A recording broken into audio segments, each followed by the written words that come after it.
નમસ્કાર, પલ એક્સપ્રેસ ન્યૂઝમાં આપનું સ્વાગત છે. સુરતમાં સ્પર્મ વ્હેલની ઉલટી તરીકે ઓળખાતા ફ્લોટિંગ ગોલ્ડ એટલે કે એમ્બરગ્રીસની તસ્કરીનો મોટો ભાંડો ફૂટ્યો. એસઓજી ટીમે 1.71 કિલોગ્રામ એમ્બરગ્રીસ સાથે 3 આરોપીઓની ધરપકડ કરી છે. પકડાયેલા આરોપીઓમાં અમરીશ મિશ્રા, સોનુ ઉપાધ્યાય અને સંદીપ ઉપાધ્યાયનો સમાવેશ થાય છે. પોલીસે તેમની પાસેથી અંદાજે 1.7 કરોડ રૂપિયાનો મુદ્દામાલ જપ્ત કર્યો છે. પૂછપરછમાં સામે આવ્યું છે કે આ માલ ફરાર આરોપીએ વેચાણ માટે આપ્યો હતો. મળતી માહિતી મુજબ ફરાર આરોપી કાવી કંબોઈ વિસ્તારમાં માછીમારી કરવા જતો હતો, જ્યાંથી તેને સમુદ્રમાં તરતું આ ફ્લોટિંગ ગોલ્ડ મળ્યું હતું. બાદમાં તે આરોપીઓ સુધી પહોંચાડવામાં આવ્યું અને વેચાણ માટે સુરત લાવવામાં આવ્યું હતું. આ એમ્બરગ્રીસની આંતરરાષ્ટ્રીય બજારમાં કરોડોની કિંમત હોય છે, પરંતુ ભારતમાં તેના વેચાણ અને વેપાર પર પ્રતિબંધ છે. પરફ્યુમ ઉદ્યોગમાં તેનો ઉપયોગ ફિક્સેટિવ તરીકે થાય છે. શરૂઆતમાં તેમાંથી દુર્ગંધ આવતી હોય છે, પરંતુ સમય જતાં તે મીઠી સુગંધમાં પરિવર્તિત થઈ જાય છે. પોલીસ દ્વારા ફરાર આરોપીની શોધખોળ શરૂ કરવામાં આવી છે અને સમગ્ર રેકેટ અંગે વધુ તપાસ હાથ ધરવામાં આવી રહી છે.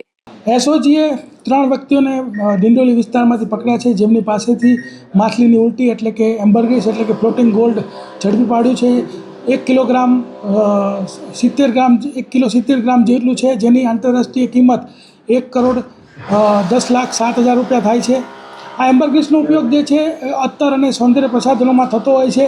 આ લોકો ભરૂચના દરિયા કિનારેથી ધીરુ વાઘેલા અને ઉમેશ ભાલિયા બંને આ લોકોને વેચવા માટે 3 મહિના અગાઉ આપેલું. 1 અઠવાડિયાથી આ લોકો વેચવા માટે ફરતા હતા અને એ વેચવા માટે કસ્ટમર શોધતા હતા. એ દરમિયાન કોઈ વ્યક્તિને જાણ થતાં એસઓજીને બાતમી મળી અને એસઓજી બાતમી મળતા આ લોકોને ઝડપી પાડ્યા. 3 આરોપીનું નામ છે અમરીશ મિશ્રા, સોનુ બબલુ ઉપાધ્યાય અને સંદીપ ઉપાધ્યાય. અમરીશ મિશ્રા છે ફ્લિપકાર્ટની અંદર ડિલિવરીનું કામ કરે છે અને સોનુ ઉપાધ્યાય અને સંદીપ ઉપાધ્યાય બંને રિક્ષા ડ્રાઈવર છે.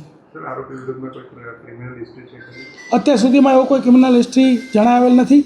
આ લોકોને લોભ લાલચમાં આ લોકો ફરતા હતા પૈસા મેળવવા માટે અને એ લોકો પકડાઈ ગયા છે.